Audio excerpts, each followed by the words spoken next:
신약 성경에는 칭찬받는 교회, 칭찬받는 성도들이란 이야기가 여러 곳에 기록되어 있습니다.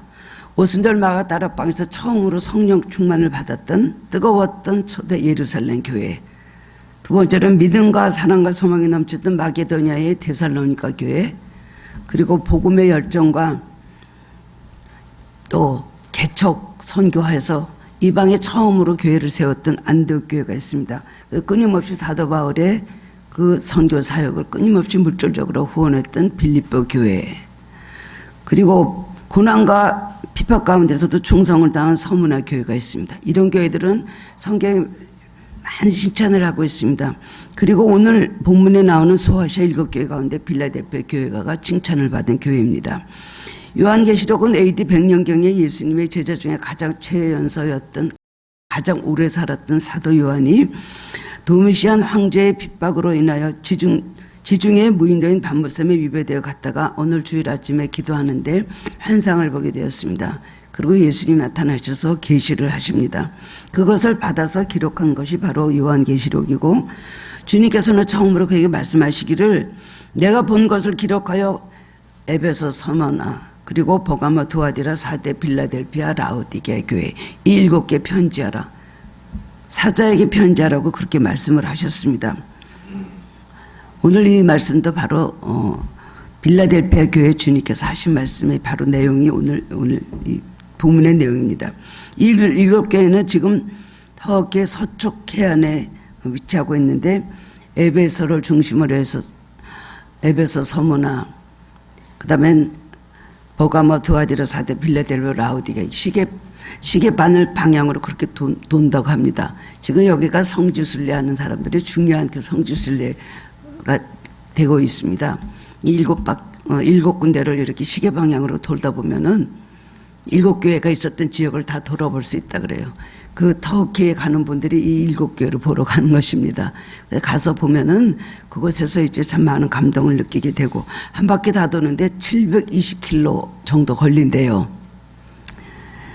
소아시아 7교회 가운데 서문화 교회, 빌라델피아 교회는 주님께 칭찬만 받은 교회입니다. 어떤 교회는 칭찬을 받았고, 어떤 교회는 칭찬과 또 책망을 같이 받았고, 어떤 교회는 책망만 받았습니다. 이 세 가지 유형이 있는데, 빌라델피아와 서문화 교회는 칭찬만 받았죠. 빌라델피아라는 말은 본래 사랑과 형제라는 그 두 합성화돼서 빌라델피아라는 그런 말이 되었습니다. 형제사랑이라는 뜻입니다. 형제사랑. 본래 버가모 왕국 시대 이 지역의 통치자였던 유메네스 왕은 전쟁에 나갈 때마다 자기 동생 아탈로스가 굉장히 군사와 정치에 굉장히 탁월한 능력을 가지고 있었대요. 그래서 전쟁을 나갈 때마다 동생한테 그것을 맡기고 내정을 맡기고 그렇게 전쟁에 나갔다고 합니다. 가만히 보니까 국민의 지지도가 엄청 높거든요. 그러니까 이제 로마 정부가 이 아탈로스를 왕으로 세워야 되겠다. 그래서 와서 그를 굉장히 유혹을 하고 충동을 했다고 합니다. 그런데 이 아탈로스는 이런 죄에 거절하고, 우리 형이 왕인데 내가 왜 왕이 되느냐고, 그리고 형에게 충성을 다했다고 합니다. 이것을 가르쳐서 형제의 사랑이라고 부르게 되었고, 오늘 빌라델피아라는 말의 유래가 되었습니다. 빌라델피아는 4대 동남쪽 약 40km 지점에 위치한 고원 도시로 포도 생산지로 아주 유명하다고 합니다. 포도주가 많이 생산되는 곳이고, 농업과 상업이 발달해서 경제적으로 상당한 부를 누렸습니다. AD 5세기에는 작은 아테네로 불려질 만큼 많은 신전이 있었고, 그리고 타종교 행사들이 굉장히 많이 거행이 되었습니다. 그럼에도 불구하고 빌라델피아 교회 성도들은 굳건한 믿음을 지켜서 주님으로부터 인정을 받고 칭찬을 받았습니다. 빌라델피아 교회는 아시아가 이슬람 교도들에 의해서 짓밟힐 때 남아있었던 유일한 교회였다고 합니다. 그 정도로 믿음을 지켰습니다. 예수님께서 말씀하시니 그 이후에도 예수님께서 칭찬하신 서문화 교회와 빌라델피아 교회는 지금도 찾아볼 수 있다고 합니다. 그동안의 그 믿음들이 그렇게 훌륭했기 때문에 하나님께서 한번 약속하신 것을, 그것을 지켜주는 것을 볼 수가 있습니다. 오늘 말씀을 보면 빌라델피아 교회는 주님으로부터 인정받고 칭찬과 아울렀던 엄청난 축복의 약속을 받았습니다. 그런데 우리 하늘교회는 이런 교회가 되어야 되지 않겠습니까? 빌라델피아 교회 같은 칭찬받는 교회, 빌라델피아하고 좀 비슷한 면이 있습니다. 크지 않은 작은 교회로 작은 능력을 갖고도 주님께 이렇게 많은 칭찬을 받고 그리고 굉장한 엄청난 축복을 받았습니다. 오늘 본문의 말씀을 통해서 깨달아놓고 함께 은혜를 받는 시간이 되기 원합니다. 첫 번째로는 주님은 빌라델피아 교회를 칭찬하셨다는 겁니다. 칭찬을 하셨다는 것은 칭찬을 받을 만한 이유가 있었겠죠. 그 말씀도 성경을 기록하고 있는데, 첫 번째는 주님의 말씀을 지켰기 때문입니다. 주님의 말씀 잠깐 지키다 지키지 않은 것이 끝까지 주님의 말씀을 지키고 믿음을 지켰기 때문에 주님께서 칭찬하신 것입니다. 8절을 보면 볼지어다 내가 내 앞에 열린 문을 두었을 때 능히 닫을 사람이 없으리라. 내가 내 행위를 아노니 내가 작은 능력을 가지고서도 내 말을 지키며 내 이름을 배반하지 아니하였도다.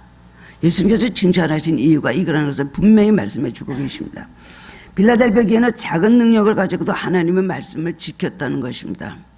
큰 교회에 큰 능력을 가지고도 하나님의 말씀을 지키지 않으면 주님께서 책망하실 겁니다. 어떻게 인정할 수 있겠습니까? 우리도 개인적으로 많은 능력을 받고 많은 걸 할 수 있는 주님으로부터 그런 달란트를 받았다 할지라도 우리가 주님의 말씀을 지키고 살지 않으면 우리는 책망이 더해질 것입니다. 그러나 아무것도 모르고 부족하고 전능 능력을 가져도 주님 말씀을 잘 지키고 사는 그 성도를 주님께서 인정하시고 사랑해 주신 것입니다. 빌라델피아 교인들은 신분이나 지위가 변변치 못한 사회적으로 힘이 없는 아주 적은 능력을 가진 사람이었습니다.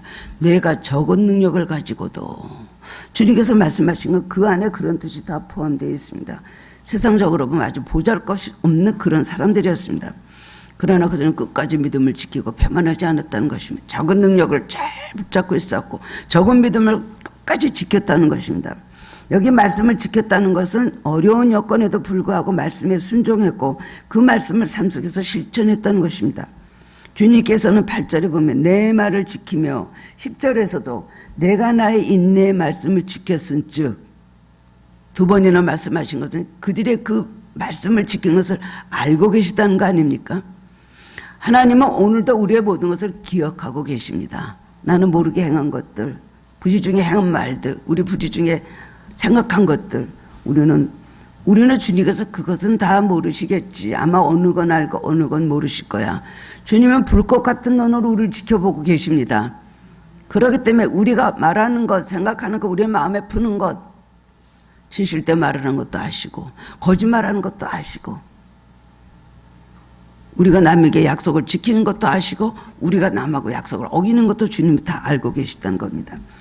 두 번이나 내가 인내 말씀을 지켰은즉 잘 알고 계시면서 인정하고 칭찬을 하셨습니다. 주님께서 진실로 원하시는 사람은 어떤 사람일까요? 능력이 많은 사람입니까? 주님께서 들어서 주시는 사람은 어떤 사람인가요? 능력이 많은 사람, 많은 것을 가진 사람일까요? 주님께서 우리를 들어서 주시고 우리를 진실로 원하시는 사람은 능력이 부족해도 우리가 겸손하게 주님의 말씀에 순종하는 사람입니다. 겉으로는 네 하고 뒤로 가서 안 하는 사람, 겉으로는 아무것도 몰라도 그저 말씀이라면 붙잡고 순종하는 사람. 주님은 어떤 사람 원하시는가요? 주님은 끝까지 순종하고 말씀을 지키는 사람을 주님께서 귀하게 여기신다는 것입니다. 능력은 적을지라도 주의 말씀에 아멘하며 순종하는 겸손한 사람을 찾으시는 겁니다. 말씀 아래 토를 달고 이유를 달고 거기에 무슨 여러 가지 자기를 정당화시키면서 요리조리 빠져나가는 사람 주님께서 기뻐하시지 않습니다. 아무것도 몰라도 무조건 주님의 말씀에 아멘하며 순종하는 사람에게 주님은 인정하시고 칭찬하시고 축복을 해주신다는 겁니다. 그리스도인은 믿는 사람들, 우리는 예수를 믿는 사람입니다. 믿지 않는 사람들하고는 달라야 되죠. 세상 사람들하고 구별해야 됩니다. 구별돼야 됩니다. 세상 사람을 보면서 똑같이, 세상 사람보다 똑같이, 아니면 세상 사람하고 또 더 악하게 살면 안 되는 것입니다. 저 사람이 예수 믿는 사람이야? 교회 오면 모르죠. 교회 오면 모릅니다. 여러 사람이 다 함께 있을 때는 모릅니다. 그러나 혼자 있을 때 세상에 나가서 어떤 생활을 하는가, 그건 본인이 알고 있고 주님께서 알고 계신 것이죠. 세상 사람들과 아무 구별 없이 살아간다면 올바른 신앙인이라고 할 수가 없습니다. 우리 교회를 에클레시아라고 하죠. 에클레시아 뭡니까? 세상으로부터 구별된 사람들의 모임이에요. 우리는 세상의 모든 가치관과 그 원리대로 살으면 안 됩니다. 남들이 말하는 상식적인 것, 남들이 말하는 어떤 그들의 탁월한 어떤 지식적인 것 따라가면 안 됩니다. 동일할 때도 있겠지만 우리는 하늘나라의 가치관과 하늘나라의 영적 원리를 따라 살아야 되는 사람들입니다. 그렇기 때문에 구별이 돼야 되는 거예요. 남들은 그렇게 안 해. 남들도 그렇게 하는데, 아니 남들은 그렇게 안 하는데, 아니 세상 사람들은 지금 그렇게 하지 않아. 그러면서 세상 풍조를 따라가고 같이 세상 사람들과 어울려서 죄를 짓는다는 것은, 그거는 올바른 그리스도인이라고 할 수가 없고, 너가 예수 믿는 사람이냐? 라고 말씀하실 것입니다. 계시록 1장 3절에서 주님께서 말씀하시기를, 이 예언의 말씀을 읽는 자와 듣는 자와 그 가운데 기록한 것을 지키는 자니 복이 있나니 때가 가까움이라고 분명히 말씀하셨어요. 어떤 자요? 읽는 자, 그 다음에 듣는 자까지는 좋아요. 가장 중요한 것은 그 가운데 기록한 것을 지키는 자가 복이 있다는 거예요. 읽어서 하나님의 뜻을 알고 들어서 하나님의 우리가 뜻을 깨닫게 되고, 그 다음에 그것을 깨달았으면, 알고 있다면 우리는 그 말씀으로 지키면서 살아야 된다는 것입니다. 지키는 자가 복이 있다. 순종이라는 것이 얼마나 중요한 것입니까? 아무리 아니라고 해도 그때 가서 순종하는 사람하고 구원을 받습니다. 그런 사람은. 근데 예라고 해도 결국은 순종하지 않는 사람은 어떻게 구원을 받을 수가 있겠습니까? 말씀을 지켰기 때문에 주님으로부터 인정받고 칭찬을 받았던 것입니다. 두 번째로 빌레델베 교인들은 주님을 배반하지 않았다는 것입니다. 빌레델베 교회는 일관적으로 볼 때는 숫자적으로도 소수고 재산도 없고 사회적으로 볼 것이 없는 작은 교회였습니다. 명예도 없고 권세도 없고 힘도 없는 그런 것을 소유하지 못했지만, 그런 거를 얻기 위해서 주님을 배반하지 않았다는 것입니다. 우리 지금 얼마나 줄을 많이 바꿨으면서 살아갑니까? 이쪽으로도 바꿔서고 저쪽으로서 그저 가장 왔다 갔다 하면서 어디 가면 빨리 갈까? 차를 운전해 가면 알 수가 있죠. 뭐 이쪽 사선으로 갔다 저쪽 사선으로 갔다 지그재그로 가면서 가는 사람들 이유가 뭐죠? 빨리 가기 위해서입니다.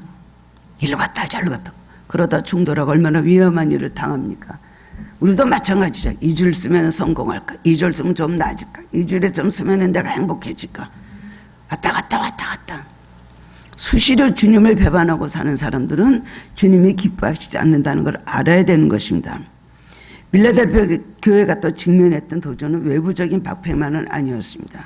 그들은 내부적으로도 자체 안에서 일어나는 이단들의 도전이 있었습니다. 그렇기 때문에 본문 9절에 보면 사단의 회당 자칭 유대인이라고 말씀하고 있는 것을 보면 유대인임을 내세우면서 은근히 교회를 파괴하려는 사탄의 역사가 교회 안에서 일어났다는 것을 분명히 알 수가 있습니다. 그들은 교회 질서를 어지럽히고 교회 성장을 가로막고 성도들을 넘어뜨리기 위해서 온갖 수단과 방법을 동원했던 것입니다. 이처럼 외부로부터 내부로부터 많은 그런 도전을 받았지만 그들은 끝까지 주님을 배반하지 않고 그들의 믿음을 흔들리지 않았다는 것이에요. 여러분, 충성은 어떻게 하는 것입니까? 충성은 끝까지 하는 것입니다. 형편에 따라서, 상황에 따라서, 자기 기분에 감정에 따라서 왔다 갔다 하는 것은 충성해야 합니다. 믿는 자들에게 구하는 건 뭘 구하신다고요? 믿는 자들에게는 충성을 구하십니다. 충성이란 건 변함없이 어떤 핍박이 와도 어떤 반대가 있어도 끝까지 변함없이 하는 것이 바로 충성인 것입니다. 세상에서도 우리가 명품을 좋아하죠. 프랑스에서 만든 그 유명한 가방, 루이비통이라는 가방 있죠. 그 가방은 굉장히 모든 사람들이, 여자들이 좋아. 특별히 한국 사람들은 아주 그냥 그거에 대해서 완전히 너무너무 좋아합니다. 이름은 별로 안 좋은데요. 그런데 그렇게 그 루이비통 가방을 갖고 싶어 하잖아요. 그거 굉장히 비싸고 뭐 몇 억짜리도 있다고 들었어요. 보통 뭐 얼마가 아니라. 근데 루이비통 역사는 150년이 넘는데 그 150년 동안에 한결같이 변하지 않고 추구하고 있는 철학이 있다는데요. 루이비통 회사의 철학은 뭐냐면은 가방을 만들 때 짐을 들고 다니는 가방이 아니라 여행을 즐기는 사람이 들고 다니는 가방. 짐을 들고 다니는 게 아니라 여행을 들고 즐겁게 들고 다니는 그런 뜻이 있는 것이죠. 그런 이미지를 주자는 철학을 가지고 있다고 합니다. 명품은 품질이 뛰어나죠. 보기에도 좋습니다. 그러나 더 중요한 특징은 1년을 신고 3년을 입고 10년을 들고 다녀도 그 품질이 한결같다는 것입니다. 이렇게 명품은 변하지 않아요. 오히려 시간이 흐를수록 더 멋있어지고 정감이 가고 그 귀한 것을 알게 되는 것이 바로 명품입니다. 야, 항상 그래도 이거는 변함이 없네. 어쩌면 이게 좋을까? 그 진가를 알게 되는 것이죠. 신앙도 마찬가지 원리인 것입니다. 신앙의 능력은 양이나 다수결에 있지 않고 질에 있습니다. 믿음의 척도는 얼마만큼 변하느냐, 어느 때 얼마만큼 변하느냐, 거기에 대해서 그 사람의 믿음의 척도가 달려 있는 것입니다.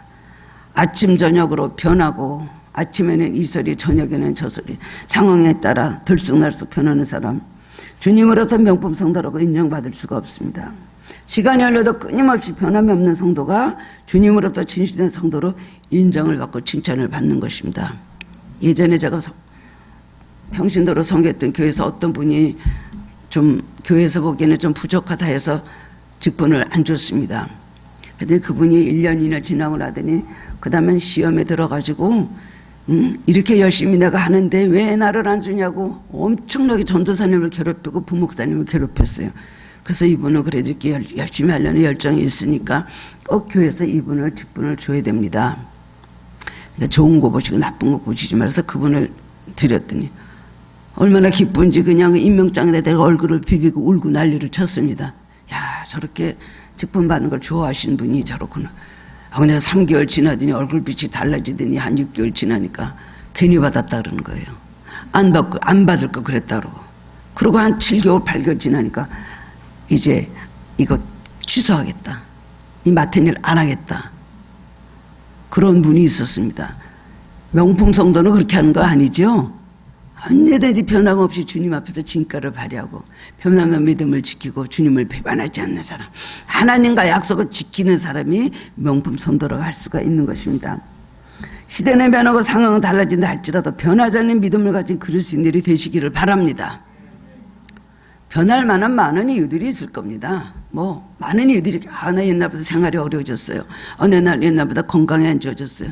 내가 이 모든 일이 옛날 같지 않아졌어요. 나 상처도 있고 또 여러 가지로 내가 힘든 것도 있습니다. 감당이 안 됩니다. 그럴 수도 있습니다. 그러나 시간이 흐를수록 믿음이 더욱 깊어지는 빌라델피아 교인같이 돼야지 상황마다 자기의 모든 현실 따라 왔다 갔다 하는 신자들이 되면 안 되는 것입니다. 빌라델피아 교회는 말씀을 지키는 교회, 주님의 이름을 배반하지 않는 교회로 주님께 칭찬을 받았습니다. 이것을 기억하시기 바랍니다. 두 번째로는 하나님께서는 칭찬만 한 것이 아니라 축복을 약속을 하셨습니다. 어떤 축복을 하셨습니까? 내가 문을 열어주겠다. 우리 어디든지 들어갈 때 문 없으면 들어갑니까? 여기 교회 올 때도 문이 있어야 들어가죠. 집에도 현관문이 있습니다. 안방문이 있습니다. 어느 방에 들어갔는데 자기 방에 문이 있습니다. 문이 없는 데는 없을 거예요. 하나로 통째로 된 집이 있을까요? 하다못해 우리가 밖에 나가서 어디 휴게소 가더라도 화장실 문이 있잖아요. 문이 없는 것은 이 세상에 없습니다. 그만큼 문이라는 건 굉장히 중요한 것이고, 문의 특징이 뭐예요? 열렸다 닫혔다 한다는 것. 열어지고 닫혔다. 그게 필요하기 때문에 우리는 참으로 문이 소중하다는 걸 느낍니다. 어떤 축복의 문을 열어준다고 약속하셨습니다. 첫 번째는 닫힌 문을 열어준다는 거예요. 7절 8절 말씀 보면 빌라델피아 교회 사자에게 편지하라. 거룩하고 진실하사 다윗의 열쇠를 가지신 이 곧 열면 닫을 사람이 없고 닫으면 열 사람이 없는 그가 이르시되 볼지어다 내가 능히 네 앞에 열릴 문을 두었을 때 닫을 사람이 없으리라. 말씀을 지키고 순종하고 배반하지 않는 사람에게는 주님께서는 문을 열어주시겠다 약속하셨습니다. 여러 가지 문입니다. 얼마나 축복의 말씀인지 모릅니다. 주님은 빌라델피아 교회 다윗의 열쇠를 가진 모습으로 나타나셨습니다. 열쇠를 가진 주님께서는 그 문을 열 수도 있으시고 문을 닫으실 수도 있습니다. 그런데 중요한 것은 주님께서 한번 열면 닫을 자가 없고 한번 주님께서 닫으면 누구도 열 수 없다는 것입니다. 천국보다 주님께서 열어주실 때 우리는 들어가야 됩니다. 은혜를 주실 때 우리는 받아야 됩니다. 은혜를 줄 때 문이 닫히면은 그 다음에는 어떻게 됩니까? 은혜 못 받는 거예요. 성령도 부어주실 때 있고, 그 다음에 성령 계속해서 주실 때 성령에 순종하지 않고 성령을 해방하고 성령을 근심하게 계속하면 결국 성령이 떠나시는 그 사람의 삶은 끝인 것입니다. 내가 열면 닫을 자가 없고 닫으면 열을 자가 없다. 다윗의 열쇠를 주시고 주님께서 말씀하셨다 그랬습니다. 다윗의 열쇠는 메시아이신 그리스도의 권세, 절대 권위, 통치권을 말하는 것입니다.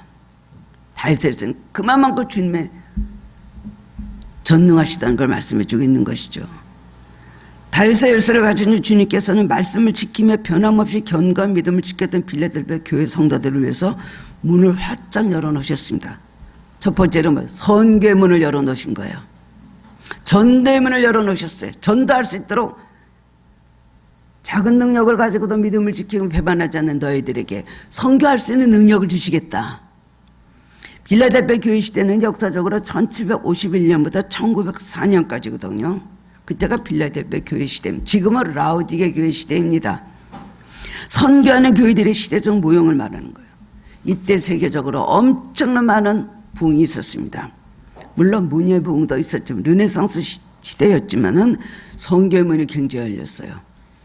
세상과 대적과 이길 수 있는 능력의 문이 활짝 열려서 이제 세상과 당당히 맞서게 되었습니다. 이 시대에 기독교가 세계적으로 크게 부흥의 불이 붙어서요. 미국의 조나단 에드워드 목사님, 그 다음에 무디 목사님, 그러도 많은 목사들이 성령으로 충만하여서 이제 부흥의 불이 끼기 시작을 했습니다. 그분이 영국으로 옮겨 붙었어요. 요한 웰슬레가 있었죠. 그 다음에는 또 스폴저 목사님이 있었죠. 그 외에도 우리들 이름 모르는 많은 분, 수많은 선교사들이 아프리카로 가서 선교하는 그 시대가 열렸습니다. 영국에는 청년 회개 운동이 일어나기 시작을 했어요. 엄청난 그런 부흥이 있었습니다. 르네상스 시대에는 어땠을까요? 예술, 문화, 미술, 음악, 과학, 신학, 엄청난 많은 역사가 있었죠.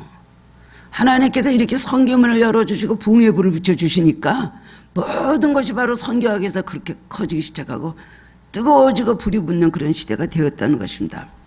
우리나라에도 좀 늦었지만 결국 미국의 선교사들을 통해서 우리나라의 복음을 하나님께서 복음을 전해주시죠. 우리나라의 선교 역사가 130년입니다.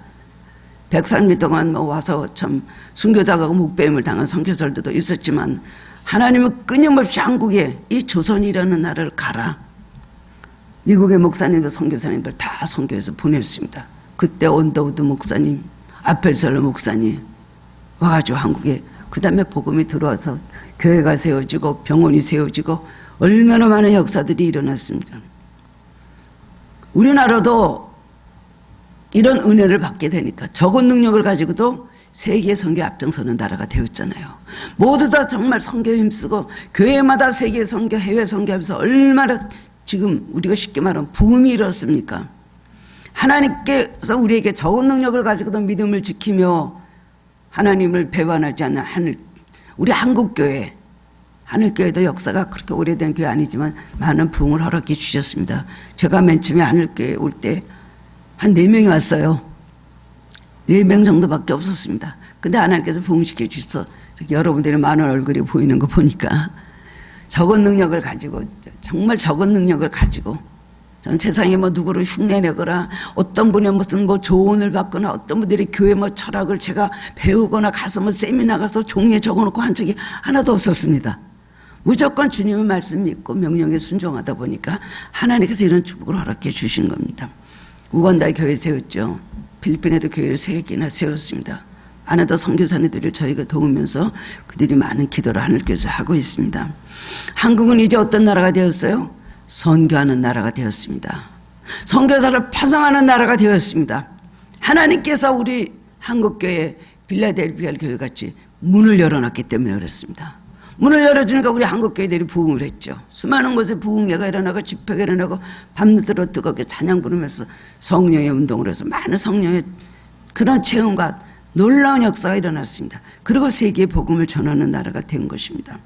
그래서 여기저기서 한국 선교사들을 초청을 하고 있습니다. 공산권, 회교권, 가톨릭권, 그 다음엔 불교권, 수많은 나라들에서 한국 선교사들이 맹활약을 하고 있습니다. 과거 서양 선교사들이 접근하지 못했던 험난한 지역에도 한국의 선교사들이 순교를 각오하고 들어갑니다. 그들이 실패하고 다 돌아온 그곳에 한국 선교사들이 들어간다는 거죠. 한국 선교사들이 들어가지 않은 나라가 없더라. 윤 장로님 외국에 많은 한인교회들 집회하러 다니시면서 그 얘기를 하자는 걸 여러분 듣지 않으셨습니까? 많은 영혼들을 건져내고 있습니다. 우리 한국은 그들에게 어떤 해를 끼치거나 그들을 지배하고 착취한 적이 없습니다. 영국이나 무슨 프랑스나 뭐 이런 나라들 같이 남의 나라 들어가서 그 나라 식민지들을 하면서 그들을 괴롭힌 적 하나도 없어요. 착하게 살아 오히려 지배를 당했던 그런 민족인데도 불구하고 그리스도의 사랑을 가지고 그들에게 가서 복음을 전하며 그들의 필요한 것을 주면서 그들이 인간답게 살 수 있도록 그들을 도와주는 것이 한국입니다. 한국의 선교사들이 필요한 것이 너무나 많습니다. 아프리카 미개지 너무나 많은 선교사들이 나와 있고 그들이 고통을 당하면서 목숨을 걸고 정말 일하는 것을 우리는 잘 알고 있습니다. 그럼 그들에게 선교사님들에게만 주신 사명일까요? 우리들에게 주신 사명입니다. 우리 한국 성도들은 사명이 있는 것을 알아야 됩니다. 기복적으로 복 받으려고 금식 많이 하고 기도 많이 해서 복 받으려고 너희들 잘 살라고 그것은 첫 번째가 아닙니다. 우리는 하나님께서 먼저 선교하도록 세우신 나라이기 때문에 우리에게 주신 사명을 우리가 아무리 고통이 오고 핍박이 오고 어려움이 있어도 이 사명을 감당하게 될 때 주님께서는 문들을 열어주시는 거예요. 기독교가 들어간 나라가 망한 곳이 있습니까? 기독교가 들어가는 나라가 못 살게 된 나라가 있습니까? 물론 동구권이나 유럽권에는 신앙생활 하다 제대로 안 하고 다 불이 꺼졌기 때문에 지금 다시 어려워지긴 했지만 하나님을 잘 섬겨 믿음을 지키는 것은 하나님께서 항상 지켜주시고 축복을 해 주십니다.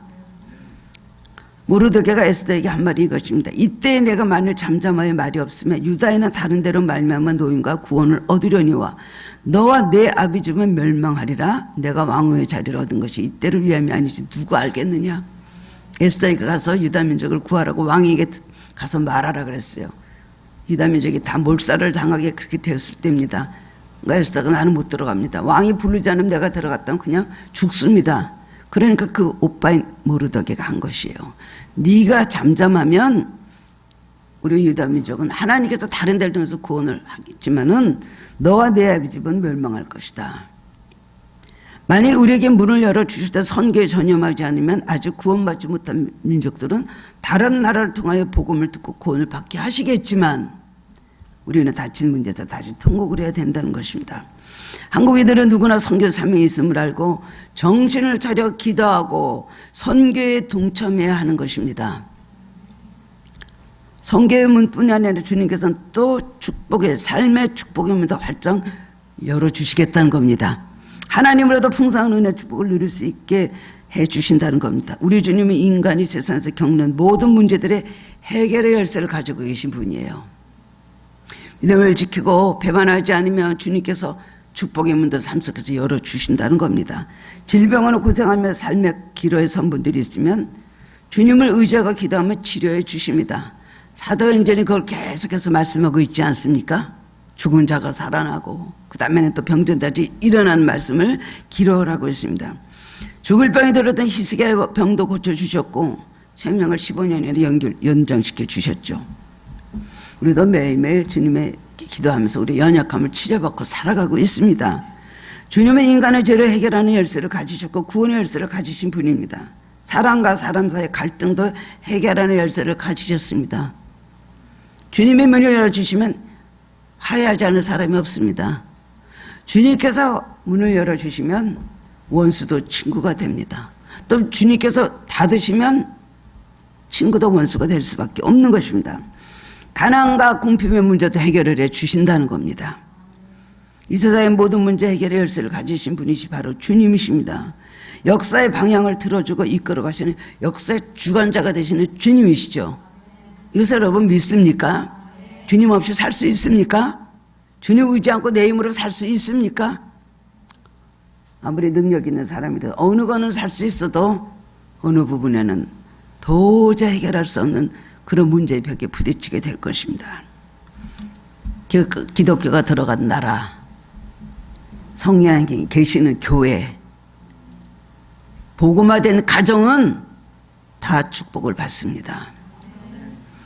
얼마 전까지 우리나라는 세계적인 묻혀진 나라였습니다. 아주 못 사는 나라. 그래서 우리 조선이라는 나라는 어디 있어? 그리고 한 30년, 40년만 해도요, 유럽에 가면은 너희 나라가 일본 밑에 있을 때보다 지금 미국 밑에 있으니까 괜찮지? 유럽 사람들이 그렇게 물었대요. 너희 나라는 어디에 지금 식민지냐? 독립국가라도 그걸 믿지 않았다는 것입니다. 그렇기 때문에 자유롭게 여행할 수도 없었고 여권 가지고는 못 들어가는 나라도 많았습니다. 정말 많은 괄세와 천대를 받았잖아요. 이제는 세계가 우리를 향한 문을 활짝 열어놓고 있습니다. 요즘에 뭐 BTS, K-팝 엄청나게 인기 있죠. 또 뭐 영화 배우들도 말이죠. 영화도 그러고 하나님께서 우리나라에 이런 축복의 문을 열어놓으셨기 때문입니다. 배우들이 잘하고 무슨 음악하는 사람들이 잘하고 그것뿐이라 한국의 이름을 정말 지금 만방에 드러내 주신 것은 선교하기 위해서 그렇게 하시는 겁니다. 이제 한국 여권은요 세계에서 가장 인기 있는 여권이 되고 죄다 그냥 그거를 모조해가지고 말이죠 이 여권을 만들어가지고 하는 것이 한국 사람들이라는 거. 외국의 사람들 나쁜 그런 범죄단들이요 한국의 여권을 만들어가지고 그렇게 범죄들을 합니다. 한국 여권이요 브로커들에게 500만 원이 팔린답니다. 그 왜 그래? 한국의 이름을 주님께서 높여주고 한국의 문을 열어주셨기 때문이에요. 축복의 문을 열어주셨기 때문이에요. 세계 어느 나라 가면 뭐 공항마다 한국 글자 없는 거 있습니까? 그 안내하는데요. 일로 가라는 거. 일로 가라는 거. 이쪽으로 다 한국 뭐 옛날에는 뭐 영어나 아니면 일어 뭐 이제 한국 말로도 말이죠. 그런 거 이렇게 해놓은 거 보면은요. 한국 나라가 얼마나 옛날보다 하나님 잘 살게 됐는데 하나님께서 높여주셨기 때문입니다. 한국교회 한국에 하나님께서 축복의 문을 열어놓으셨습니다. 여름은 닫을 자 없고 닫으면 열을 자 없는 주님께서 다이엘서를 우리에게 말씀해 내가 너에게 문을 열어주겠다. 오늘 이 말씀 가지고 여러분들 힘을 얻으시기 바랍니다. 문들이 우리 삶을 얼마나 닫혀있습니까? 그렇죠? 아무리 문을 열어도 닫히지 않는 문들이 너무 많아요. 이 문제는 왜 이래야 될까? 이 문제는 아직도 해결 안 나고 있고 이 문제만 해결하면 나는 좀 살아보겠는데 이런 문제들이 누구에게나 다 있을 것이에요. 그 문을 열어주시겠다는 거예요. 어떤 사람에게 말씀을 지키고 배반하지 않고 끝까지 충성하고 순종하는 사람에게 그런 축복을 주신다는 겁니다. 두 번째는 또 무엇을 약속하셨습니까? 시험을 면케 해주신다는 겁니다. 10절 말씀 보면 내가 나의 인내 말씀을 지켰은즉 내가 또한 너를 시험의 때를 면하게 하리니 이는 장차 온 세상에 임하여 땅에 거하는 자들을 시험할 때라. 시험했다는 건 예수님께서 재림하실 때 이 말 대환란은 물론 의미하는 것입니다. 그러나 여기서는 대환란만 의미하는 것이 아니고 우리들에게 살아가는 동안에 하나님 말씀을 지키고자 하면 핍박을 받고 멸시당하고 소외당하기도 하지만 끝까지 믿음으로 나가면 반드시 모든 시험을 이기게 하시고 시험을 통과하게 해주신다는 거예요. 이거 굉장한 보장인 줄 아시기 바랍니다. 시험에 넘어지는 사람들이 얼마나 많습니까? 시험 당할 때는 그냥 다 쓰러집니다. 자기가 해결하지 못하고 믿음도 없고 힘도 없고 아무리 신앙생활을 하려고 해도 그 문제가 해결되지 않게 결국 시험에 수많은 사람들이 다 넘어져요.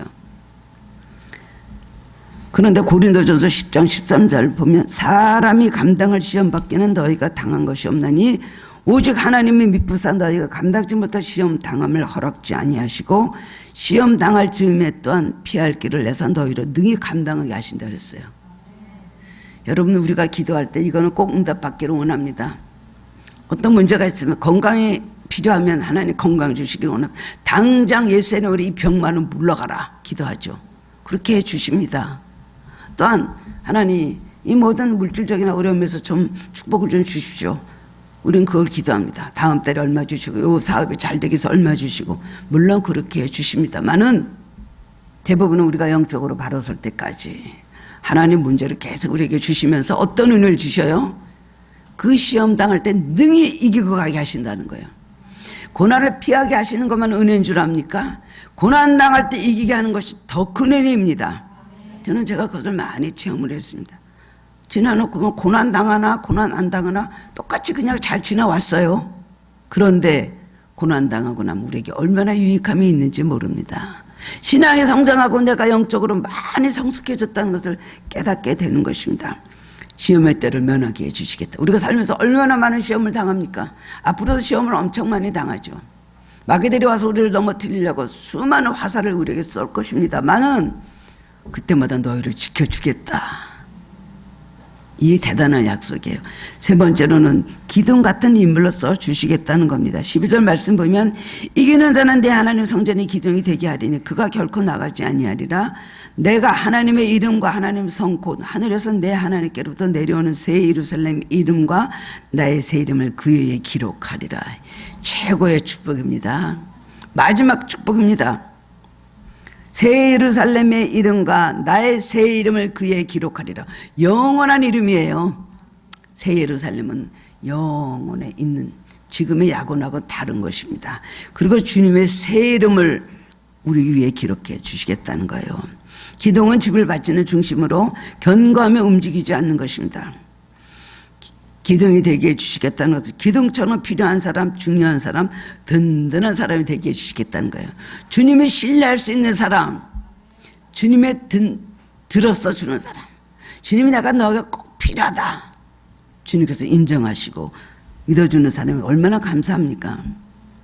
우리가 말씀을 지키며 변하지 않는 믿음으로 또한 살아간다면 우리를 성전에서 가장 중요한 역할을 하는 기둥과 같은 귀한 존재로 써주시겠다는 약속입니다. 믿음으로 사는 사람의 이름을 결코 잊지 않고 영원토록 기록하신다는 거예요. 물론 예수를 믿으면 우리 이마에 성령의 인이 있습니다. 여러분 그 이름이 얼마나 중요합니까? 우리 어디 가든지 예수의 사람, 예수 믿는 사람이라고 써붙이는 얼마나 간사한 일입니까? 마귀가 그걸 보고 손을 못 댑니다. 그 이름이 없으면, 주님의 이름이 없으면 우리는 어디든지 구원을 받을 수가 없습니다. 아무 보장이 없는 것입니다. 당시 사회에서는 국가에 충성한 사람의 이름을 그들의 섬기는 신전의 기둥에 세워서 그들을 존경하게 하겠는데 주님께서는 변치 않는 믿음으로 사는 사람을 그렇게 존경하게 해주시겠다는 거예요. 여러분 우리가 세상에서 받는 것, 어떤 교회는 권찰이라는 게 맨 처음에 있더라고요. 직분이. 그 다음엔 집사님이 있고 권사님이 있고 이렇게 있죠, 이름이요. 어떤 분이 그랬어요. 제가 집사인데 집사는 다 그렇게 그냥 교회 나와 몇 년 있으면 집사 되고 몇 년 있으면 권사 되고 이렇게 시간대부터 다 연조에 따라 올라가는 줄 알고 있었는데 이분이 전국을 가게 됐어요. 제가 그분의 그 간증을 들은 적이 있었어요. 그분이 집사님이었는데요. 자기는 그런 마음을 가지고 있었대요. 내가 집사야. 가니까요. 천사가 끌고 자기 집 있는 데를 데려가는데 성도들이 있는 집이 있고 그 다음에 또 이런 집들이 급이 있었겠죠. 그래서 가서 보니까요. 집사님들이 어떤 고를 하나씩도 맡았더래요. 깜짝 놀라가지고 그냥 누구나 다 나는 집사인 줄 알았는데 이렇게 고울을 하나씩 이렇게 주고 이렇게 넓은 것을 주는 그런 직분인 줄은 몰랐다고 그러더라고요. 이걸 허투루하면 안 된다는 것을 말씀해 주셨더라는 것을 깨닫고 간증을 하는 소리를 들었습니다. 우리에게 예수님의 이름을 인을 쳐주신다는 것 영원히 보장해 주신다는 거예요. 영원히 하나님 사람으로 지켜주시고 보장해 주신다는 거예요. 이 영혼이라는 거 여러분 감이 안 오죠. 저는 여러분들이 예수님을 믿어서 여러분의 이름이 생명책에 꼭 기록이 될 뿐만 아니라 하나님의 성전의 기둥처럼 꼭 필요한 사람들이 되시기를 바랍니다. 있으나 마나한 유명무실한 사람이 되지 말고 하나님 나라의 기둥 같은 인물이 되시기를 주님의 이름으로 축원합니다. 오늘 이 믿음을 가지고 믿음을 잘 지켜 배반하지 않으며 하나님께 주신 축복의 문들을 열어주시는 성도님들 되시기를 주님의 이름으로 축원합니다. 주님, 오늘 빌라델피아 교회를 통하여 우리에게 주신 말씀을 다시 한번 깨닫고 은혜를 받게 하시니 감사합니다. 우리가 신앙생활을 되는 대로 이렇게 해서 되겠습니까?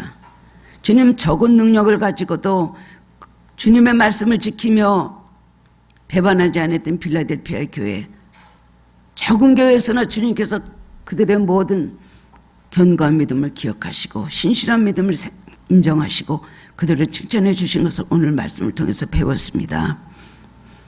오늘도 이런 믿음 주님께서 인정하시고 칭찬하시는 믿음이 되게 하여 주옵소서. 엉터리 믿음, 가짜 믿음, 있으나마나 믿음 되지 않게 하여 주시고, 믿음의 빛을 발휘하고 믿음의 징표가 있으며 믿음의 능력을 발휘하는 사람들 되게 하여 주시기를 원합니다. 그러기 위해서는 어떻게 됩니까? 말씀을 지키고 순종해야 되는 줄 압니다. 시험이나 환난이나 핍박이나 여러 가지 마음 상하는 여러 가지 많은 고난이 있다 할지라도, 마귀의 많은 방해가 있다 할지라도 주님만 바라보고 끝까지 믿음을 지키게 하여 주시고 절대로 주님을 배반하지 않게 하여 주옵소서. 주님과 맺은 약속 끝까지 잘 지키는 사람이 되기를 원합니다. 경우에 따라, 나의 생각에 따라, 감정에 따라, 상황의 달라짐에 따라 왔다 갔다 흔들리는 저희들 되지 않게 하여 주시고, 한번 붙잡은 것 절대로 놓치지 않게 하여 주옵소서. 누구와의 약속이 아니고 주님과 약속입니다. 하나님의 사람으로 평생 살기로 우리가 결심을 하였다면 주님과 그 약속을 반드시 지켜나가게 하여 주옵소서. 주님, 우리의 모든 것을 다 다뤄보고 지켜보고 계십니다. 주님 앞에 인정받고 칭찬받게 하셔서 우리의 삶에 선교의 문뿐만 아니라 우리 가정의 복음의 문도 열리고, 또한 우리 삶에 여러 가지 닫혔던 문들이 열리는 축복이 있게 하여 주옵소서. 주님은 반드시 약속하셨습니다. 내가 문을 열어준다고 하셨습니다. 시험의 때를 면하게 하신다고 하셨습니다. 기둥으로서 주시겠다고 하셨습니다. 이런 놀라운 축복 다 받는 하나님께 성도님들 되게 하여 주옵소서. 믿음이 연약해져도 다시 한번 굳건한 믿음 허락하시고, 주님께서 내 믿음을 어떻게 보실까, 인정하실까, 그렇지 아니하실까 한번 생각하며 돌아보는 시간이 되게 하여 주시옵소서. 감사드리오며 예수 그리스도의 이름으로 기도드리옵나이다. 아멘.